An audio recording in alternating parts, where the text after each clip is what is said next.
সুপ্রিয় শিক্ষার্থী বন্ধুরা, সবাইকে জানাই রেডিয়াম সায়েন্স একাডেমির পক্ষ থেকে আন্তরিক প্রীতি এবং অভিনন্দন। আজকে আমরা ইয়ং গুণাঙ্ক সম্পর্কিত আরো একটি বোর্ড পরীক্ষার সিকিউ প্রশ্ন সমাধান করব। যশোর বোর্ড 2017। উদ্দীপকটিতে বলে দেয়া আছে 250 নিউটন ওজনের একটি ধাতব বার এক্স ওয়াই সমান দৈর্ঘ্যের দুটি তার এ ও বি দ্বারা আনুভূমিক তলে ঝোলানো রয়েছে এবং বলে দেয়া আছে যা চিত্রে দেখানো হয়েছে এবং এটি অসম্প্রসারিত অবস্থা, অর্থাৎ এই এ তার এবং বি তার যদি প্রসারিত হয় তাহলে এই ধাতব বার এক্স ওয়াই এটা নিচে নেমে যাবে।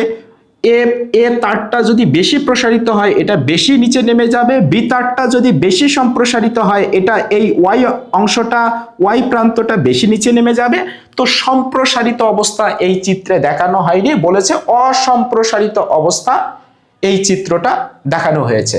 তারপরে বলে দেয়া আছে যে এই দুইটা তারেরই প্রস্থচ্ছেদের ক্ষেত্রফল দেয়া আছে 2.5 গুণন 10⁻7 মিটার স্কয়ার এবং বলেছে বি তারের দৈর্ঘ্য বিকৃতি দেয়া আছে 2.5 10⁻4 এবং বলা আছে এ তারের 0.8 মিটার পিতলের এবং 1.2 মিটার স্টিলের এবং স্টিলের ইয়ং গুণাঙ্ক দেয়া আছে 2 গুণন 10⁻11 নিউটন পার মিটার স্কয়ার এবং পিতলের ইয়ং গুণাঙ্ক প্রশ্নে দেয়া আছে 1 গুণন 10⁻11 নিউটন পার মিটার স্কয়ার।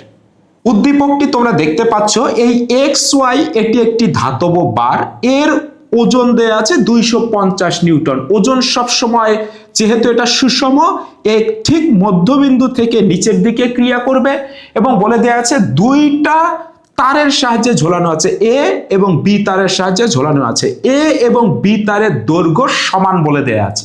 বলতো এ তারের যেহেতু 0.8 মিটার পিতলের এবং 1.2 মিটার স্টিলের, এইটুকু স্টিল এইটুকু পিতল, বলতো তাহলে এই দুটো যোগ করলে হবে 2 মিটার। তাহলে বি তারের দৈর্ঘ্য যেহেতু সমান তাহলে বি তারের দৈর্ঘ্য কত হবে?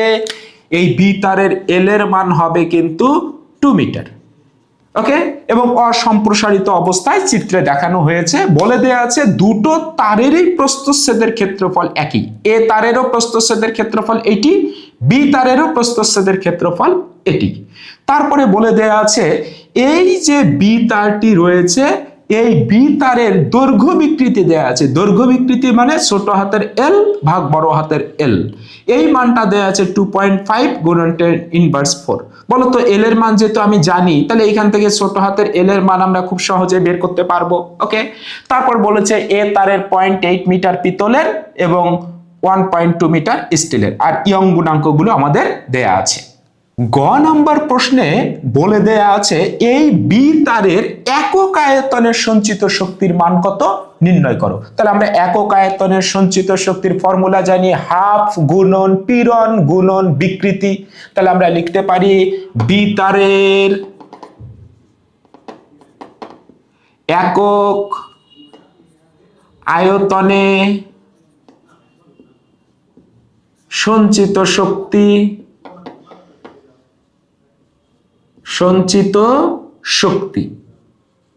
আমরা ইউ প্রাইম দিয়ে প্রকাশ করেছিলাম। তাহলে বলতো you prime is equal two, আমরা ফর্মুলা জানি হাফ গুণন পীড়ন, পীড়ন মানে এফ বাই এ গুণন বিকৃতি ছোট হাতের এল ভাগ বড় হাতের এল। তাহলে আমাদেরকে জাস্ট মানগুলো বসিয়ে দিতে হবে।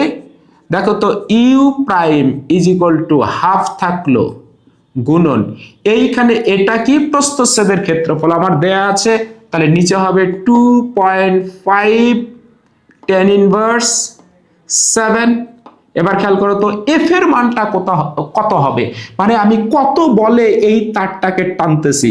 দেখো তো এই বারটার ওজন দেয়া আছে 250 নিউটন, তাহলে এই ওজনটা তো এই দুইটা তারের মধ্যে সমানভাবে ভাগ হয়ে যাবে, অর্থাৎ এটাও পাবে হচ্ছে আমাদের 125 নিউটন আর এইটাও পাবে কিন্তু 125 নিউটন, অর্থাৎ এটার উপরেও ক্রিয়া করবে 125 নিউটন এবং এইটার উপরেও কিন্তু ক্রিয়া করবে 125 নিউটন, অর্থাৎ 250 নিউটন দুইটা তারের মধ্যে সমান ভাগে ভাগ হয়ে যাবে। তাহলে আমরা এফ এর মান কত বসাবো?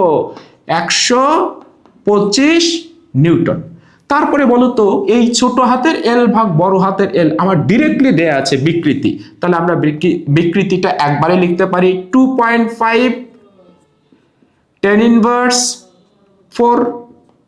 এইখান থেকে আমরা ক্যালকুলেশন করে ইউ প্রাইমের মানটা পাবো 6.3 10⁴ এত জুল পার মিটার কিউব একক আয়তনে যে বলেছে, এটাই আমাদের আনসার। ঘ নাম্বার প্রশ্নটিতে বলে দেয়া আছে যে এই যে এক্স ওয়াই ধাতব বারটি ছিল এর কোন অংশ বেশি নিচে নেমে যাবে, এক্স অংশ বেশি নিচে নেমে যাবে না ওয়াই অংশ বেশি নিচে নেমে যাবে, গাণিতিকভাবে ব্যাখ্যা করো। এই ওজন চাপানোর ফলে অর্থাৎ এই ধাতব বারটিকে চাপিয়ে দেওয়ার ফলে বলতো এই এ তারের উপরেও টান বল ক্রিয়া করবে, বি তারের উপরেও টান বল ক্রিয়া করবে, ফলে এ তারটাও প্রসারিত হবে, বি তারটাও প্রসারিত হবে। তাহলে যে তারটা বেশি প্রসারিত হবে অর্থাৎ যার ছোট হাতের এল এর মান বেশি হবে তাহলে সেই প্রান্তটা বেশি নিচে নেমে যাবে। আচ্ছা আমরা ধরি এই বি তার কতটুকু নিচে নেমে গেছে, ধরে নেই এল বি, আর এ তারটা কতটুকু প্রসারিত হয়েছে নাম দেই এল এ। তাহলে বলতো এই বিকৃতি যেহেতু দেয়া আছে তাহলে আমরা এই ছোট হাতের এল এর জায়গায় লিখতে পারবো এটা এল বি। তাহলে বি তারের দৈর্ঘ্য প্রসারণ এল বি এর মান আমরা খুব সহজেই বের করতে পারি। চলো তো আগে বি তারের দৈর্ঘ্য প্রসারণ বের করে নেই। তাহলে বি তারের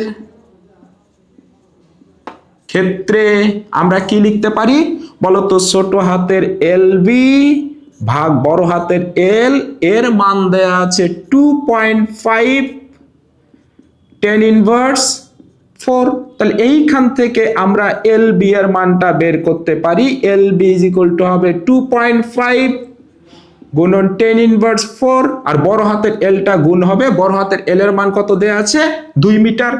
এইখান থেকে আমরা ছোট হাতের এল বি এর মানটা বের করতে পারি, তাহলে L B is equal to 5 গুণন tan ইনভার্স 4 এত মিটার। তাহলে আমরা বি তারের দৈর্ঘ্য প্রসারণ কত এটা পেয়ে গেছি, বি তারের পেয়েছি, বা এ তারের বের করতে হবে। কিন্তু এই এ তারটা তো দুটো উপাদান দিয়ে তৈরি, একটা পিতল আর একটা কিন্তু স্টিল। তাহলে বলো তো এই পিতলেরও তো দৈর্ঘ্য বৃদ্ধি পাবে, স্টিলেরও তো দৈর্ঘ্য বৃদ্ধি পাবে। তাহলে এই পিতলের দৈর্ঘ্য বৃদ্ধি কতটুকু পাবে, আচ্ছা নাম দেই ছোট হাতের L1, আর স্টিলের কতটুকু পাবে নাম দেই ধরো L2।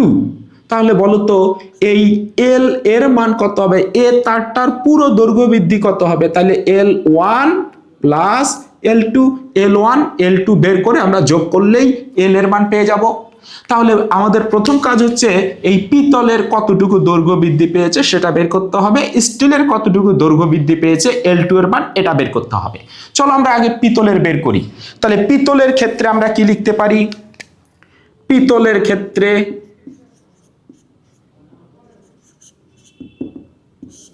বলতো আমার L1 এর মান যদি বের করতে চাই আমি ইয়ং গুণাঙ্কের ফর্মুলা বসাবো, কারণ আমার ইয়ং গুণাঙ্ক দেয়া আছে পিতলের। তাহলে ইয়ং গুণাঙ্ক y ইজ ইকুয়াল টু হবে, আচ্ছা এটা 1ই ধরি, ওকে, y1 is equal two f, তারপরে হবে l, নিচে হবে a, আর ছোট হাতের l, তাহলে এটা L1। তাহলে এইখান থেকে আমাদেরকে L1 এর মানটা বের করতে হবে। বলতো এইখান থেকে আমরা L1 ইজ ইকুয়াল টু কি লিখতে পারি, L1 ইজ ইকুয়াল টু লিখতে পারি হচ্ছে খেয়াল করো FL উপরে থাকবেই, FL উপরে থাকবেই, আর নিচে কি হবে, নিচে হবে Y1A। তাহলে জাস্ট মানগুলো বসিয়ে দেবো, তাহলে L1 এর মানটা আমরা পেয়ে যাব। তাহলে L1 ইজ ইকুয়াল টু বলতো এফ এর মান কত হবে, এটার উপরে কত টান বল 125 নিউটন, তাহলে 125 গুণন বলতো বড় হাতের এল এর মান কি 2 মিটার হবে, না আমি তো পিতলের বের করতে চাচ্ছি, তাহলে 0.8 হবে, তাহলে এটা হবে 0.8, আর y1 এর মান আমার দেয়া আছে পিতলের, তাহলে এটা হবে 1 গুণন 10⁻11, আর এর মান দেয়া আছে 2.5 10 ইনভার্স 7। ওকে, এইখান থেকে L1 এর মানটা আমরা পাবো 4 গুণন 10 ইনভার্স 3 এত মিটার। একইভাবে আমরা স্টিলের ক্ষেত্রেও বের করতে পারি। বলতো স্টিলের ক্ষেত্রে কি হবে? স্টিলের ক্ষেত্রে আমরা একবারে এই ফর্মুলাটা লিখতে পারি। দেখো তো, স্টিলের ক্ষেত্রে L2 ইজ ইকুয়াল টু ওই ফর্মুলা হবে F L, নিচে হবে Y2A। ওকে, জাস্ট আমরা মানগুলো বসিয়ে দেই। তাহলে F এর মান কত হবে? 125 হবে। তাহলে 125 গুণন, বলতো L এর মান কত? আমরা কি 2 মিটার বসাবো? না, স্টিল তো এই 1.2 মিটার, তাহলে এটাই তার আদি দৈর্ঘ্য, তাহলে এটা হবে 1.2। আর নিচে Y2 এর মান কত? স্টিলের 2 গুণন 10 টু দি পাওয়ার 11, 2 গুণন 10 টু দি পাওয়ার 11।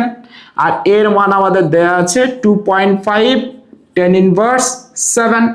এইখান থেকে আমরা L2 এর মানটা পাবো 3 গুণন 10 ইনভার্স 3 মিটার।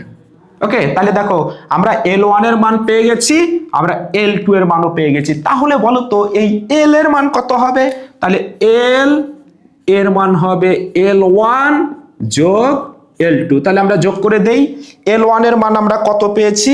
4 গুণন 10 ইনভার্স 3 যোগ এটা পেয়েছি 3 গুণন 10 ইনভার্স 3, তাহলে 3 গুণন 10 ইনভার্স 3। এইখান থেকে আমরা L এর মানটা পাবো 7 গুণন 10 ইনভার্স 3 মিটার। তাহলে বলো তো আমরা এ তারের টোটাল দৈর্ঘ্য বৃদ্ধি কত এটা পেয়েছি, আবার বি তারেরও টোটাল দৈর্ঘ্য বৃদ্ধি কত আমরা কিন্তু এটাও পেয়েছি। তাহলে কোন মানটি বড়? বলো তো এই L এর মানটি বড়, তাহলে L A greater than L B। ওকে, তাহলে এই যে এ তারটি, অর্থাৎ এই এ তারটি কিন্তু বেশি লম্বা হবে। তাহলে উত্তর কি হবে? এই যে এ তারটি রয়েছিল, এই এ তারটি বেশি প্রসারিত হবে। তাহলে কোন অংশটি বেশি নিচে নেমে যাবে? এক্স প্রান্ত বেশি নিচে নেমে যাবে নাকি ওয়াই প্রান্ত বেশি নিচে নেমে যাবে? এই এক্স প্রান্তটা কিন্তু বেশি নিচে নেমে যাবে।